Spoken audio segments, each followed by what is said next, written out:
ஒவ்வொரு நாளும் அவன் பலனாய் மாறிக்கொண்டிருக்கிறான். வாக்குத்தத்தத்தை பெற்ற தேவ பிள்ளையே, நான் உங்களை பார்த்து ஆசீர்வாதமாய் சொல்றேன், கர்த்தர் உங்களை பெரிய ஜாதியாக்குவார்.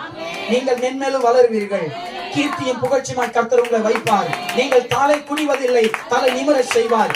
ஏனென்றால் கர்த்தரின் வாக்குத்தத்தம் சாவதில்லை, அது ஒவ்வொரு நாளும் உங்களோடு கூட பயணிக்கிறது. அல்லேலூயா, சத்தமா. அப்போ வாக்குத்தத்தத்தை இவன் பெற்றுக்கொண்டு போகும்போது அந்த தேசத்துல கஷ்டப்படுறான், வேதனைப்படுறான். எவ்வளவோ சம்பவங்கள் நடக்குது. எல்லா சம்பவங்களும் தாண்டி அவன் அந்த தேசத்தை விட்டு திரும்பி வரும்போது அவன் முழு புருஷனாய், ஒரு தேசத்தின் பெரிய சந்ததியாய், பெரிய ஜாதியாய், தேவ திட்டத்தை நிறைவேற்றுகிறவனாய் கர்த்தர் அவனை அழைத்துக் கொண்டு வந்தான். நான் சொல்றேன், இந்த ஊருக்கு வரும்போது நீங்க ஒண்ணு இல்லாம வந்தீங்க. இந்த ஊர்ல இருந்து உங்களை வேற ஒரு தேசத்துக்கு எடுத்துக்கொண்டு போவாரானால் நீ வெறுமையாய் போவதில்லை, உன்னை பெரிய சீமானாய் வைப்பான். அல்லேலூயா.